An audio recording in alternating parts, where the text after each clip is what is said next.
Buddha di tanah ini Wipatana yang kuai kue hari kue ya kenaru di Mandali Mune yang new mah sini jare mamai sunya aku Buddha di tanah Roma pare jauh yang jauh jabu jabi Gama di tanah Roma pare Tiga pinya yang nyanyi Buddha ni Nayu Liji Lalu pertamanya aku Lalu bio Buddha pilih Ninja pilih Kalau ada lungan Lalu lara Ada Kau Kuya ni Sisi Kuni lauka Sapi lalu lara Ni tumde lau Lalu kewan Lúc khi bị đến nào thì nóรู้chi đi ya của mình, cái cho nóรู้tin ya pin này nè, tin cả là chỉ cả lúc cái đi bị gì tin ya phụ cha phụ lúc nya của anh ta của ye anh đi thay ya anh đây cái gì là đâu đâu lúc này nè đuôi, đi tin ya phụ cha phụ Nayu liji lu samnya pun kurari jaya ero lu ke kharunga buka di nam ne di nayu liji lu samnya ko wai ngom di ro kunyi ja thakman ya de samya pe ja de pukuri era ha mandali ale mandali ni ne mandali apwe Yang ngomale yang ngomine yang kue Sampai bicara ni bangnya tua lebih ada. Eri buku ni sampai ciri jam. Naru tinjau pucat lure tinara jam jamnya. Nanti uji lumnya aku. Sampai nanti deh. Gua eri lum hai do lewe naru Di pucat hari ni pautung radio, pucat hari kita naba jauh jamnya, nanyung di luk sama pada dunia jamnya, era itu selebio, tidak hanya bu, tu buat om, sahaja naik bu, sanda si, eri sanda guru, kau ke kau guru. Set left bio sao chuyện ở đó cái lúc chơi mà đi cái những hỗ trợ cái để bao tung về cho hỗ trợ cái nhà gia đình nhà yêu đi lùng sang lùng ngon người era đi của set left bio nó đi ra ao hay nhé ao bio tu qua lâu khô đi về chết cái là cho nó về đi về chết cái đi về chết cũng không có thể khám má đấy ai mấy cha chấp ta là cái bỏ bao nhà lệ của chia cái là các bạn đấy đúng rồi nó rồi nên tôi để cho mình lên nhà giang của mình nhà đi cha biết thì ngam quay muôn video ni dia luinge ari buka di tanah ni bukan tanah yang wai kue no sahaja tempo kue so ari eluka aku di tinjam tu cam lu này lu jat sai lai rồi ari amuka kue eluka le jat sai rồi cái là vì đó lưng tổng giá xì rồi aku lưng mẹ Lúc đó, em pucat habida nyayamnya di atau kaya deh, nayu lagi lu ketanga, lu ni lu macam aku, selebio, tidak naik au, si kang au, lu buat au, lu buat tapio, sini ya deh kerja doh, eri malebe. Apa ni? Apa ni? Tahu yang mana? Jadi tidak kaya mah အဲ့တော့အဲ့ဒီမှာအဓိကအားဖြင့်အခုထပ်ပြီးတော့ဒီဗုဒ္ဓဒေသနာတွင်ဝိပဿနာပြန်ပွားရေးအသင်းလို့ဆိုခဲ့တဲ့အသင်းနဲ့ဆက်နေတဲ့တော့ပညာရခြင်းဆက်နေတဲ့သင်ကြားထားတဲ့ပညာတွေလေ့လာထားတဲ့လေ့ကျင့်ခန်းတွေဒီအကြောင်းအရာတွေကိုပဲဆက်လက်ပြီးတော့တိုးပွားအောင်လုပ်ရမှာပဲသို့တော့အလုံးလုံးတဲ့အခါကြတော့တဲ့အခုထပ်ပြီးတော့ဖွဲ့တဲ့အသင်းအဖွဲ့ကနော်ပထမလုပ်ခဲ့တဲ့ဟာနဲ့ပထမလုပ်ခဲ့တဲ့ဗုဒ္ဓဒေသနာနှင့်ဝိပဿနာပြန်ပွားရေးအဖွဲ့နဲ့မတူဘူးနော်မတူတဲ့အချက်ကပါတယ်လို့ဆိုရင်အဲဒီပထမအဖွဲ့ကလုပ်ငန်းလုပ်ဆောင်နေတဲ့ဟောပြောမှုကိုချမှုများကိုအထောက်အကူပြုတဲ့အဖွဲ့နော်အဲ့ဒီအထောက်အကူပြုတဲ့အလုပ်တွေကသင်ကြားမှုမရှိတော့ရဆိုင်သွားတယ်နော်နောက်ပြီးတော့အဲ့ဒီအဖွဲ့ဟာလည်းပဲအသင်းစီမင်းနဲ့နော်စီကံနဲ့စနစ်တကျဖွဲ့စည်းထားရတာမဟုတ်ဘူးသင်ကြားမှုအထောက်အကူပြုဖွဲ့စည်းလောက်ပဲဖွဲ့စည်းပြီးတော့လောက်ကန်ရတာနော်နောက်အခုဖွဲ့မဲ့ဟာကတော့အဲ့ဒီသဘောမျိုးနဲ့မတူပါဘာဖြစ်လို့ဆိုရင်နဲ့အရှိနော်ဒီပညာရက်တွေကြားရှင်ဟောကြားခဲ့တဲ့ဒေသနာတော်များကိုစနစ်တင်နဲ့ပို့ချထားတာတွေကျွန်တော်တို့မြန်မာပြည်မှာမြန်မာစကားမြန်မာစာနဲ့လေ့လာကြတဲ့ပုဂ္ဂိုလ်များပို့၍လွယ်လွယ်ကူကူနဲ့နားလည်နိုင်အောင်ဒီခေတ်ပညာများနဲ့ပူးတွဲပြီးတော့သင်ကြားတဲ့အလုပ်တွေဒီအလုပ်တွေဟာတဲ့ဆက်လက်ပြီးတော့ဒီတမ်းဖို့လူတွေလက်ထဲကိုရောက်အောင်ပို့ပေးနိုင်ဖို့လုပ်ငန်းနော်အဲ့ဒီလုပ်ငန်းလုပ်နိုင်ဖို့အတွက်အခုဖွဲ့တဲ့အစဉ်နာမည်ပေးထားတာကတော့ပါတယ်ထေရဝါဒဗုဒ္ဓဒေသနာနှင့်ဝိပဿနာပြန်ပွားရေးအသင်းအဲ့တော့အဲ့ဒီအသင်းဟာတဲ့ဒီမူလဖွဲ့ခဲ့တဲ့ဗုဒ္ဓဒေသနာပြန်ပွားရေးအဖွဲ့ဤအဖွဲ့နဲ့တိဆောက်ပုံမြင်လုပ်ငန်းချင်းမတူပါနော်တိဆောက်ထားတာကလည်းပဲမတင်စီရင်စီကံဘာဘာညာညာလို့မပါပါဘူးသင်ကြားမှုကိစ္စပြင်းမြောက်ရုံနဲ့ဖွဲ့စည်းခဲ့တဲ့အဖွဲ့အန်ဂလိပ်အဖွဲ့ရန်ကုန်အဖွဲ့လို့ရှိခဲ့ပါတယ်သူတို့အကျိုးပြုလို့လည်းပဲဒီပညာတွေကိုလူတွေလက်ထဲအများကြီးရောက်တယ်သို့တော့အခုကျွန်တော်ကိုယ်တိုင်ကဒီပညာတွေကိုဆက်လက်ပြီးတော့လူစားစားသင်ကြားပေးနိုင်တဲ့အခြေအနေမရှိအသက်အရွယ်ကြီးချင်းကြောင်များဆရာများကညီညီလေးတကားမပြောနဲ့သာမတူနဲ့ဒီကျမ်းမာရေးကိုလူစားအဲ့ဒါတွေသူပတိပေးထားတော့အဲ့ဒါတွေနာခံရပြီးတော့ညီရမယ်အချိန်မှလည်းပဲပွားများစေအထုပ်စေဖြစ်တဲ့တရားကိုပဲအခုသိကြရတဲ့အခါဒီဉာဏ်တရားနဲ့အလုံးနိကတ်နေတဲ့အချိန်ရောက်လာတော့တဲ့ကိုယ်ပိုင်တရားများလက်စုပ်လက်ကိုင်ရှိအောင်လည်းပဲဒီအာဝိယအားနဲ့သုဒ္ဓနေရတဲ့အချိန်ဖြစ်တယ်အဲတော့ကျွန်တော်ကတကယ်အလုပ်ကိုပါဝင်ပြီးနေနိုင်တဲ့အမှန်ရှိခြင်းကြောင့်ကျွန်တော်ဓမ္မမိတ်ဆွေတွေအခုနှစ်ပေါင်းများစွာဒီသနာတော်ကိုလေ့လာပြီးတော့ပွားများခြင်းအထုပ်ခြင်းအလုပ်ကိုလုပ်ခဲ့တဲ့ပုဂ္ဂိုလ်တွေမန္တလေးမှာလည်းရှိရန်ကုန်မှာလည်းရှိအဲ့ဒီပုဂ္ဂိုလ်တွေကဆက်လက်ပြီးတော့အခုပြောတဲ့အပြင်ပေါ်လာအောင်ဒီနေ့နဲ့ဒီပြင်းနဲ့လုပ်ကြဖို့လိုရဲကျွန်တော်တို့ဒီရွယ်ချက်နဲ့ဖွဲ့အတင်းဒီကောင်းနေအဲ့ဒီမှာသဘောတဘာဝကဒီရာနှစ်ခုရှိခါကပြန်လို့မန္တလေးရဲ့လူတစ်မျိုးဝယ်ပြန်နေပြီမယ်လို့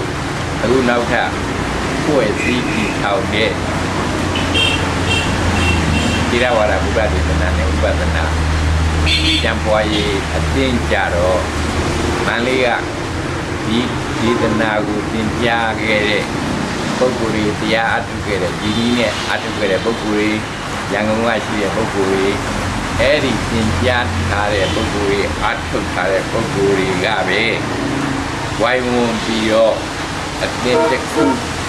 ဖြစ်မြောက်လာအောင်ဆောင်ရွက်ရမှာနော်အဲ့တော့ဘယ်သူတွေပါဝင်မှာလဲဆိုတော့တရားအထုတ်ထားတဲ့ပုဂ္ဂိုလ်တွေတရားကိုနည်းနည်းလိလာထားတဲ့ပုဂ္ဂိုလ်တွေအဲ့ဒီပုဂ္ဂိုလ်တွေကဥဆောင်မှဒီအတင်းကတုံငန်းအကောင့်ထဲပေါ်နိုင်မှာဖြစ်ပါတယ်အဲ့တော့အဲ့ဒီပုဂ္ဂိုလ်တွေကမန္တလေးမှာရောရန်ကုန်မှာရောဒီဟာတွေသဘောပေါက်တယ်နောက်ပြီးတော့ဒီလုံကြီးပြန်ပေါ်အောင်လည်းပဲလုံလို့တဲ့သမာသန္တာတွေဒီမာတွေသန္တာတွေပြီးရဲ့တရားတရားတွေပြီးရဲ့ပြီးတော့အချိန်ပေးနိုင်တဲ့ပုဂ္ဂိုလ်တွေလိုတယ်ဒီကိစ္စတွေပြင်းရောက်ဖို့အတွက်မိမိရဲ့အချိန်ကိုထိုက်ပြီးအားလျော်စွာဒီအတင်းကြီးဘွားယူခဲ့ကြီးအတွက်ဆောင်ရွက်ပေးနိုင်တဲ့အချိန်အားကြီးရဲ့ပုဂ္ဂိုလ်တွေလည်းလိုတယ်အဲ့တော့အဲ့ဒီပုဂ္ဂိုလ်ရဲ့ရန်ကုန်မှာလည်းရှိပါတယ်မန္တလေးမှာလည်းရှိပါတယ်အခုလိုသူဝေးပြီးတော့ဆွေးနွေးကြတိုင်ပင်ကြတဲ့ဆိုတာဟာအဓိကဒီရွယ်ချက်ကအခုပြောတဲ့နော်ဒီရဝရဥဒ္ဒဒေသနာနဲ့ဝိပဿနာပြန်ပေါ်ရေးအပင်ဒီထောင်နိုင်ဖို့အတွက်နော်ဒီပုဂ္ဂိုလ်တွေပဲဆောင်ရွက်ရမှာဟုတ်ကဲ့ဒီပုဂ္ဂိုလ်တွေဆောင်ရွက်တဲ့သူတို့ကတပြတ်တသားဒီကရာအထုတ်ပြီးတော့သဘောကျလို့နေတဲ့ပုဂ္ဂိုလ်တွေအဲ့ဒီမူလအသင်းမှာပါဝင်ပြီးတော့ဒီဆောင်ရွက်ခဲ့တဲ့ပုဂ္ဂိုလ်တွေအမျိုးအဲ့တော့ဘယ်သူဖြစ်ရေးကြည့်တဲ့အချက်ကဒေသနာတနည်းတင်နဲ့ပူချထားတဲ့ဒေသနာကိုဒီချာချာသဘောပေါက်အောင်နားလည်အောင်ကြိုးစားထားတဲ့ပုဂ္ဂိုလ်များနော်ပြီးတော့ဒီဒေသနာတွေပြန်ပွားစေခြင်းနဲ့တရားတရားထက်တဲ့ပုဂ္ဂိုလ်များအဲ့ဒီတရားတရားရှိလို့အလုပ်အားပေးနိုင်လောက်အောင်အချိန်ရှိတဲ့ပုဂ္ဂိုလ်များပြောပါလေဟုတ်ကဲ့အဲ့ဒီပုဂ္ဂိုလ်ရဲ့စန္ဒာနဲ့အဲ့ဒီပုဂ္ဂိုလ်ရဲ့အသိပညာနဲ့အဲ့ဒီပုဂ္ဂိုလ်ရဲ့ဝိရိယနဲ့ပူပေါင်းပြီးတော့ဒီအသင်းကိုဖွဲ့ရမှာဖြစ်ပါတယ်အဲ့တော့အခုဖြေနေရပါတယ်အခုပြောတဲ့လိုအပ်ချက်ကအသင်းဆိုတာဟာစီမင်းနဲ့စီကံနဲ့ဒီထောင်ရတာပါအဲ့တော့အဲ့ဒီအသင်းစီမင်းများရေးဖို့ဆွဲဖို့ကြတော့မန္တလေးပွဲရလည်းရေးထားတာရှိတယ်ရန်ကုန်ပွဲရလည်းရေးထားတာရှိတယ်အဲ့ဒီမှာနှစ်ခုပူးပေါင်းပြီးတော့ဒီအားကိုနော်တင်းစီမြင်းများကိုအလုံးငါအကောင့်ထဲပေါ်နိုင်အောင်အတင်းတစ်ခုဖြစ်မြောက်လာအောင်ပထမအဆင့်အနေနဲ့ဒါကိုရေးဆွဲကြဘူးရေးဆွဲတဲ့အခါအခုပြောတဲ့ပုဂ္ဂိုလ်တွေပဲနော်ဘယ်ပုဂ္ဂိုလ်တွေဆိုတော့ဒေသနာတော်ကိုအခုတနည်းနဲ့လိလာထားတဲ့ဒေသနာတော်ကိုလိလာပြီးတော့သဘောပေါက်နားလည်ထားတဲ့ပုဂ္ဂိုလ်များ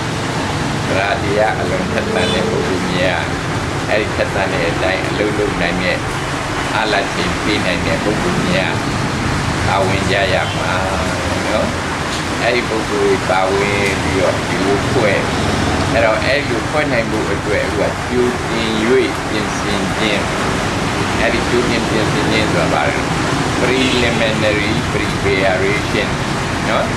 ကျူးတင်ပြင်ဆင်တာ preliminary preparation လုပ်နေတဲ့ကာလဟာဘာလဲကြတော့အကွက်ဒီထောင်နိုင်အောင်အကွက်ဒီမြင်ဉာဏ်နဲ့လုပ်ငန်းသဘောများကိုစုပေါင်း၍စီဝေခြင်းတိုင်ပင်ခြင်းဒီမှာလောက်အောင်အဲ့ဒီစီမြင်စီကံဆိုတဲ့အားလေးသူချပြီးတဲ့အခါကျတော့မှအဲ့ဒီပုံစံနဲ့မှပါတဲ့အလုပ်တွေကိုအကောင့်အထည်ပေါ်ဖို့ကိစ္စကဒုတိယအချက်ကောင်းပြပေါ်တယ်ဆိုတာအဲ့ဒီစီမြင်နဲ့မှပါနေတဲ့အမှုဆောင်အပွဲဟုတ်လားအခုတော့လုပ်ငန်းအပွဲအဲ့ဒါတွေကိုကိုယ့်ဟာနဲ့ကိုယ်နားလည်အောင်ပိုင်းခြားပြီးတော့ဖွဲ့ရမယ်အဲ့လိုဖွဲ့တဲ့အခါကျတော့အပွဲတယ်ပဲရန်ကုန်ကလည်းပါမယ်မန္တလေးကလည်းပါမယ်နှစ်ဦးနှစ်ဖက် ကူပေါင်းပြီးတော့အခုတော့ပွဲဟု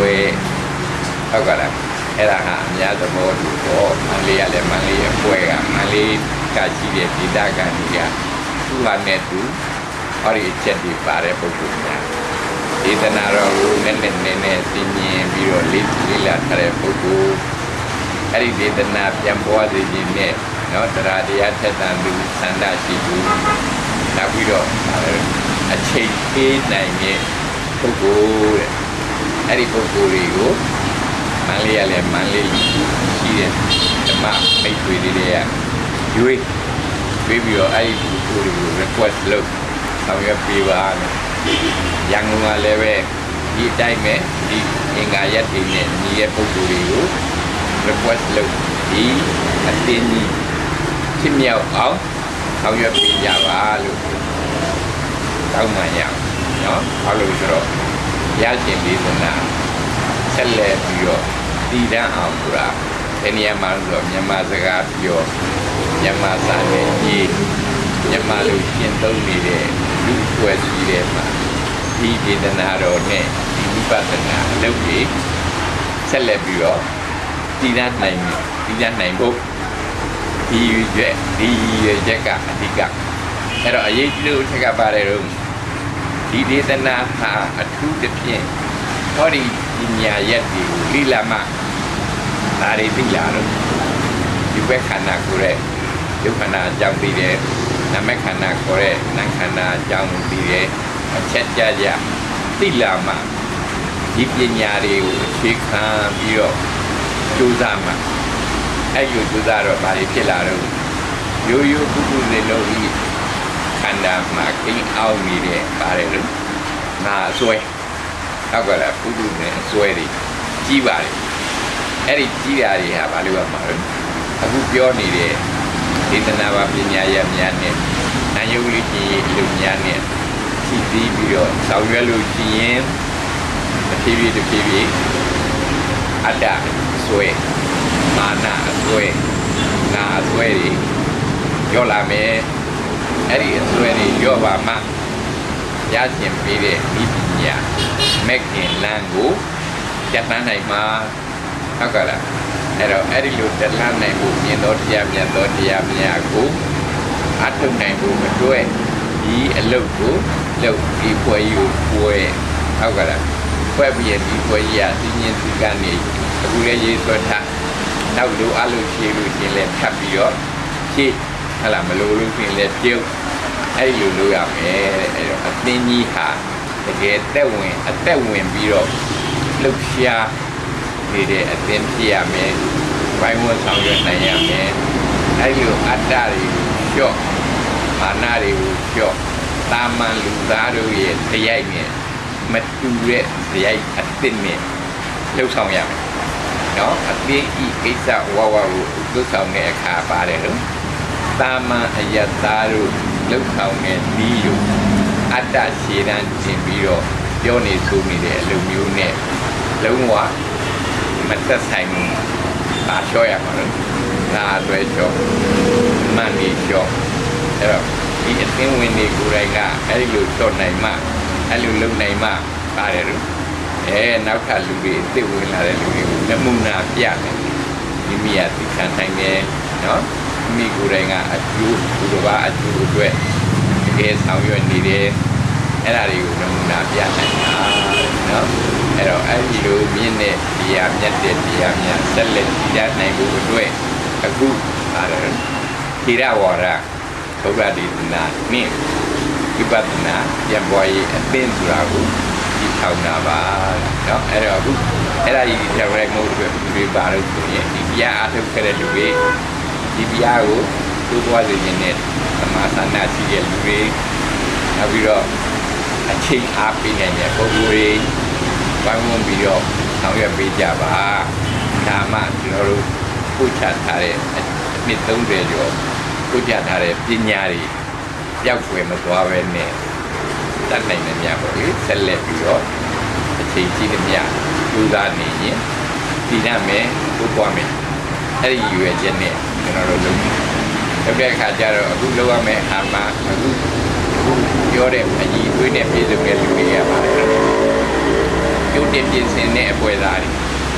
preliminary preparation ကိုကျုပ်ပြင်ပြီးတော့ပြင်ဆင်နေတဲ့ planner တွေဟုတ်ကဲ့လားအဲ့ဒီ planner တွေကမန္တလေးမှာလည်းဒီရန်ကုန်မှာလည်းရှိအဲ့ဒါတွေသဘောတူတဲ့လူတွေသူဝေးကြတိုင်ပင်ကြအေးသူဝေးတိုင်ပင်ပြီးလို့ပြင်အသင်း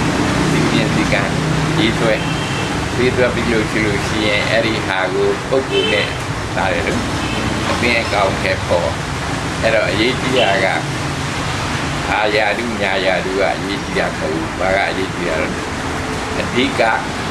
အခုပြောခဲ့တဲ့ဒေသနာတော့ကျန်ပေါ်အောင်ဆောင်ရွက်ခြင်းနဲ့တရားတရားတက်တဲ့သူမိမိကိုယ်တိုင်ကလိလာထားလို့နည်းသဘောပေါက်တဲ့လူအချိန်ကာလပြနိုင်တဲ့လူတွေအလွန်များများမဟုတ်ပါဘူးအလုပ်မှုဆောင်အဖွဲ့နည်းဆောင်ရွက်ရင်ဖြစ်ပါတယ်နော်အဲ့တော့အဲ့ဒီအသင်းကိုဖွဲ့တဲ့အခါကျတော့အခုတိုင်းပေါ်လေနိုင်ငံတော်အစိုးရစီမံဒီအသင်းဖွဲ့စည်းထားပါတယ်ဆိုတာကိုမှတ်ပုံတင်တဲ့အလုပ်မျိုးလုပ်ရမယ်အဲ့ဒီလုပ်တဲ့အခါကျတော့လည်းပဲဒီလုပ်တွေကိုတွန်းကျင်တဲ့ပုဂ္ဂိုလ်များဒီအသင်းထဲပါတဲ့မိတ်ဆွေများကဝိုင်းဝန်းပြီးတော့လုပ်နိုင်အောင်နီလာနဲ့ပုဂ္ဂိုလ်နဲ့ဟုတ်လားဆက်သွယ်ပြီးတော့လုပ်ပါအဲ့တော့အဲ့ဒီဟာဖြစ်လာတဲ့အခါကျတော့အဲ့ဒီမှာဒီအသင်းကြီးအတွက်လုပ်ငန်းဆောင်ရွက်နိုင်မှုအတွက်ငွေကြေးလည်းပဲအခုထူထားပါတယ်เนาะအဲ့ဒါဟာဘယ်လိုစီမာလို့ဆိုလို့ရှိရင်ဒီအသင်းကြီးဤပိုင်းပေါ်เนาะမူလာပြင်ပေါ်အသင်းရဲ့အခြေခံဝတ္ထုပစ္စည်းဟောက်ကလည်းငွေကြေးအဲ့ဒါကိုတဲ့ဒီအသင်းကြီးကနေပြီးတော့မလုပ်ရမှာတော့ပိဿအခြေအနေအရာအသင်းစည်းမျဉ်းနဲ့အတိုင်းဒီဝေးပါဆုံးဖြတ်ပါပြီးတော့ထုတ်ပြီးတော့သက်ဆိုင်ရာအလုပ်ဆောင်မဲ့အဖွဲ့ကိုပေးပါဟုတ်ကဲ့အဲ့လိုစနစ်နဲ့အဲ့တော့နှစ်ဖွဲ့အသင်းကြီးတစ်ဖွဲ့အသင်းကြီးအရာရာကိုအကုန်လုံးစုပြီးဆောင်ရွက်ပေးမယ်သို့တော့အဲ့ဒီမှာတီးကြရန်ကုန်ဖွဲ့မန္တလေးဖွဲ့တွေကစာအုပ်တွေရိုက်မိတ်ထုတ်ဝေမယ်ဒီဖွဲ့ကပါတယ်ကက်ဆက်တွေအတန်သွင်းတာတွေလုပ်မယ်နောက်ပြီးတော့ဒီရုပ်မြင်သံကြားတွေရှိထားတဲ့ရုပ်မြင်သံကြားတွေတတ်နိုင်တဲ့မြတ်ပြန်ပြီးတော့အစီအစဉ်နဲ့ဒီနိုင်ငံခြားကားတွေကိုမြန်မာလိုပြောထားတဲ့ရုပ်မြင်သံကြားတွေရှိတယ်အဲ့ဒါတွေကအခုပြောတဲ့နာယုတ်လေးကြီးအလုပ်ခန်းတွေလုပ်တဲ့အခါမှာအထောက်အကူပြုမယ်ကားတွေလုပ်ပြီးအဲ့တော့အဲ့ဒါတွေကိုသူ့ဟာနဲ့သူစုဝေးပါ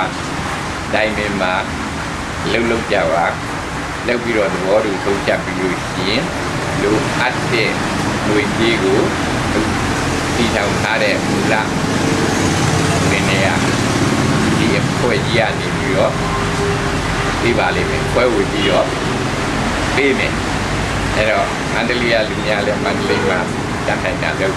ရန်ကုန်ကလည်းရန်ကုန်ကတတ်နိုင်တာလို့အဲ့ဒါတွေကပြတလဲလို့မရဘူးဒီစဉ်းစားဘယ်လိုလုပ်ရင်ကောင်းဘယ်လိုလုပ်ရင်လူတွေနဲ့သိမြတ်မယ်သူတို့လက်ထဲကိုရောက်နိုင်မယ်ဟုတ်ကဲ့အဲ့ဒီအသိပညာတွေနဲ့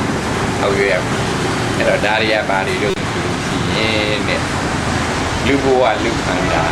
ရခိုက်ရတုံးမှာကိုယ်တိုင်လည်းပဲအခုရှိနေတဲ့တရားများကို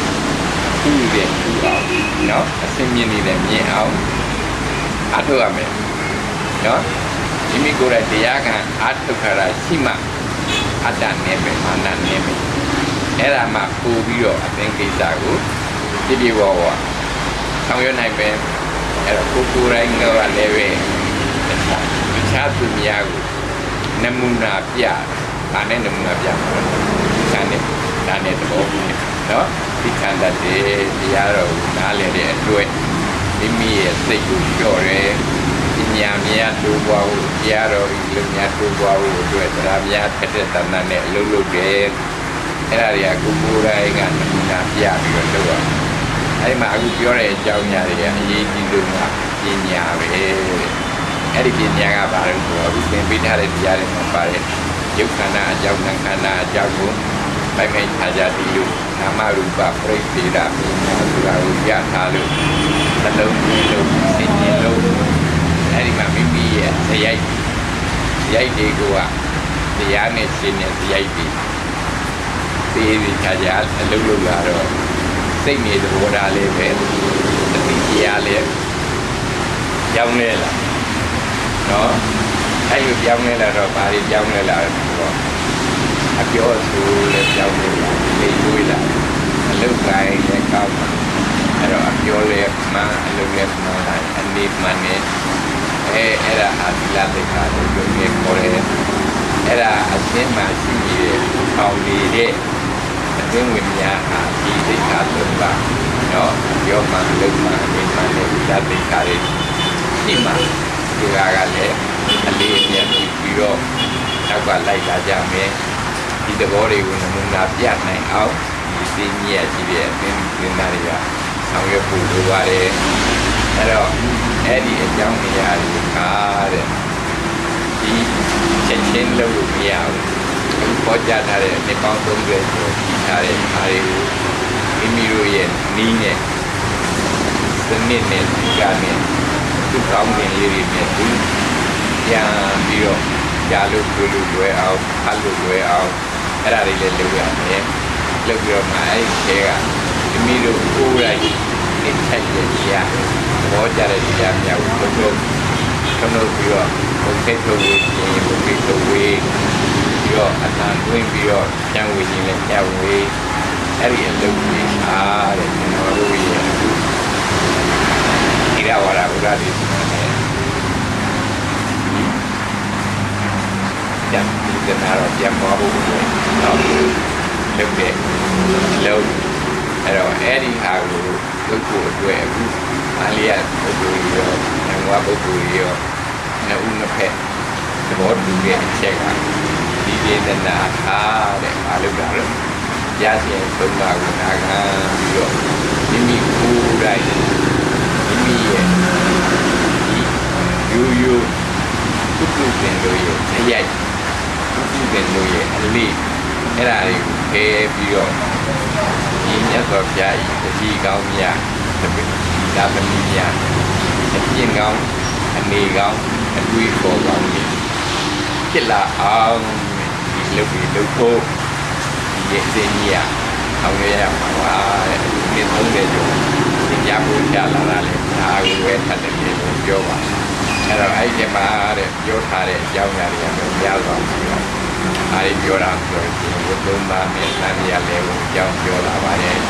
နောက်ပြီးတော့ရှိနေတဲ့ရုပ်အကြောင်းနာအကြောင်းခန္ဓာ၅ပါးအကြောင်းပြောပါတယ်အဲ့ဒီရုပ်ခန္ဓာနာခန္ဓာတွေနဲ့တွဲပြီးဖြစ်ပေါ်လာတဲ့ဒီဥပါဒနဲ့ခန္ဓာ၅ပါးအကြောင်းကိုပြောတယ်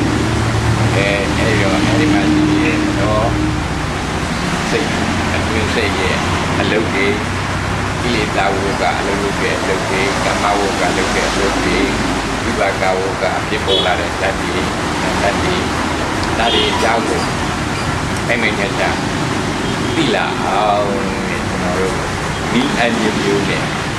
သာဥစ္စာပင်များကြောင်းဝင်ခြင်းရောအဲ့ဒီအတန်ဝင်တဲ့သိညာနဲ့ဝင်ခြင်းပြီးတော့ယုတ်တန်ဝင်များယုတ်တန်များရိုက်ခြင်းဗီဒီယိုများရိုက်ခြင်းလုပ်အောင်အဲ့ဒီမှာအခုဆိုရင်ကျွန်တော်တို့လက်တွေ့အားဖြင့်ကျွန်တော်တို့မန္တလေးမှာအတုရှင်နဲ့ညာအတုနဲ့အောင်တော့ကတနေ့တနေ့ငွေပြုလုပ်နေတိုင်းရဝဲရအတုနဲ့အားလေးလုပ်တဲ့အခါကျတော့ကျွန်တော်တို့ပေါ်ကြထားတဲ့တရားပဲအရင်ကတည်းပေါင်းများစွာနဲ့ဟောတာတော့များစွာတော့ဒီစိတ်ကိုပေါ်ရင်ရှိတယ်စိတ်ကိုပေါ်ရင်အဲ့ဒါလေးကိုတရားမနိုင်ရင်10မိနစ်15မိနစ်လောက်ပြပြပြီးနာယူပြီးတော့တနာရီပြအားထုတ်အဲ့ဒီလိုလုပ်ပေးနေတဲ့အခါကျတော့အားထုတ်နေတဲ့လူများကလာကြတယ်အဲ့ဒီတရားလေး 10 minutes 15 minutes လောက်နားရတယ်နားပြီးတော့အဲ့ဒီအထုတ်တယ်ဒီအလုပ်တွေအားတဲ့နော်ပြောတဲ့ဘုရားဒေသနာနဲ့ဝိပဿနာပြန်ပွားရေးအလုပ်ကြီးအစီကအလုပ်တွေတဲ့ကဲဦးနော်ဒါလေးတွေသိကိုပေါ်တာနဲ့အန်ထားတဲ့အမှန်လေးတွေကိုပြပြတယ်ပြပြတော့ဒီဖြစ်ဖြစ်ကျွမ်းကျင်တဲ့ပုဂ္ဂိုလ်ကဒီမမမဲ့မနဲ့စဉ်းစားယူလာပြီးတော့ပြပြပြီးတော့ဘုရားကတော့ပြီးတော့ဘုရားအထုနော်အဲ့ဒီဘုရားရဲ့တရားနဲ့အလုပ်ရတဏှာရဲ့အထုပြီးတော့ကျွန်တော်တို့အဲ့ဒီကိစ္စပြီးတော့လည်းကိုမြလေးကိုညကြအဲ့ဒီလိုတဲ့ဘောပါပါနဲ့လွယ်ဒေသနာများကိုနော်နားရကြားရတာဒီဝိပဿနာတရားများပွားများရအောင်လုပ်ပါတဲ့အဲ့ဒီဟာအဲ့ဒီမှာပဲဖြစ်ဝါဒနာပါတဲ့ဒီအခွဲသားများဥဆောင်ပြီးတော့လုပ်ရင်းနဲ့9ရောက်ဖြစ်10ရောက်ဖြစ်သူ့ဟာလေးနဲ့ဒီမှာအားထုတ်ကြရင်ဟောဒီတရားဟာတက်လက်ဉာဏ်မှာ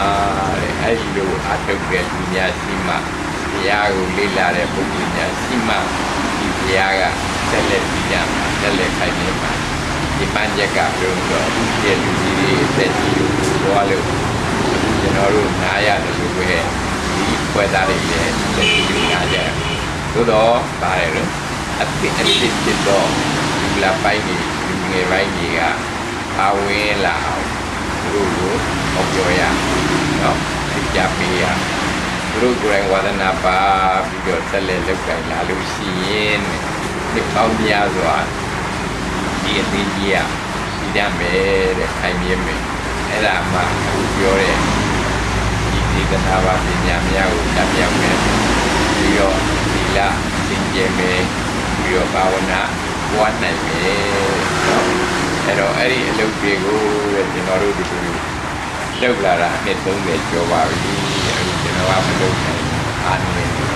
အဲ့တော့ကျွန်တော်ကဆက်လက်ပြီးတော့ရှိနေတဲ့ဓမ္မပိတ်တွေညောင်ကဓမ္မပိတ်တွေမန္တလေးဓမ္မပိတ်တွေရာဇာတဲ့သဏ္ဍာန်နဲ့နော်ကျွန်တော်တို့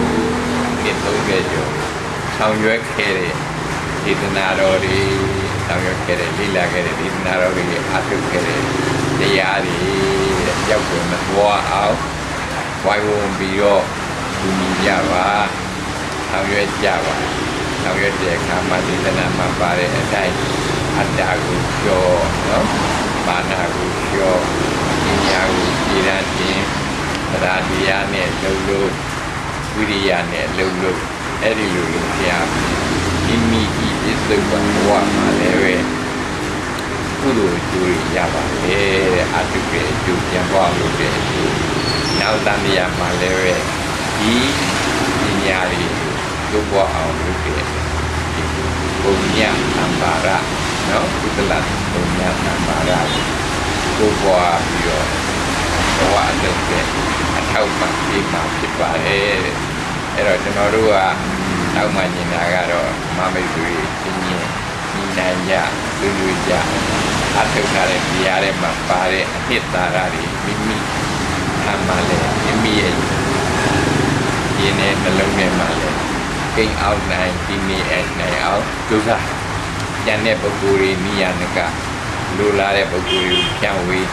ပြီးတော့အဝေးရှိတဲ့လူများလုပ်နိုင်အောင်လည်းပဲဒီရှိနေတဲ့ဒီပိတာတရားတွေကိုပဲစာဥစ္စာပေးနေဖြန့်ဝေးနောက်ပြီးတော့အတန်သွင်းတိတ်ကိုတွေနဲ့ဖြန့်ဝေးပြီးတော့ရုပ်သံနဲ့လည်းဖြန့်ဝေးဒီလုပ်ပြီးလုပ်မှာပါအဲ့တော့အားလုံးမမိတ်ဆွေများဝိုင်းဝန်းဒီဝန်းနဲ့အားဖြင့်ဒီဘုရားဒီရဝါရဘုရားဒီသနာနဲ့ဝိပဿနာပြန်ပေါ်ဒီအပင်ကြီးဟာဒီဘဝမှာတိုးတက်မှာဖြစ်ပါလေကျွန်တော်တို့ကအဲ့ဒါကိုယုံကြည်ကူးစားပြီးအားထားပြီးအပင်ကြီးဖြစ်မြောက်အောင်ဖွဲ့ကြပါလို့ပြသရမှာပါလေ